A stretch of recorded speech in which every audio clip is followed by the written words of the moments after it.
Դուք ինչ սպասելիքներ ունեք այսօր։ Ոչ, լավ բան չունեմ սպասելու իրանից։ Չէ, չի փոխել։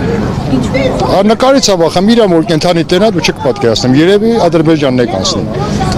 Ասում եմ չեմ վախենում։ Պարոն Կարապետյանը ճիշտ ասել, ոչ թե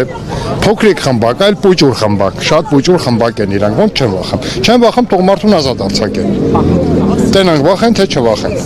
Այսինքն Փաշինյանի հրամանով է արդարադատություն իրականացվում։ Բավոյի հրամանով չի, եթե իմ հրամանով է, հենց մի ազատություն տվեք, հենց մի։ Ամբողջ հայազգի պահանջն է։ Կամ ամբողջ աշխարհը, բոլոր երկրագունդը Երանի է տալի, որ մի հատ մայր չոքի Կարապետյանի պես տղաբերի։ Իսկ ասենք մեր հայազգի բախտը բերել է, հենց տղա ունենք, ու ինչ ենք անում, գոյնաբռներից մեջ պայենք, փայփայենք, ասենք խնդրեմ, կալանավորում եք։ Կայինած մեջից մի հատ բայ է, որ մեկը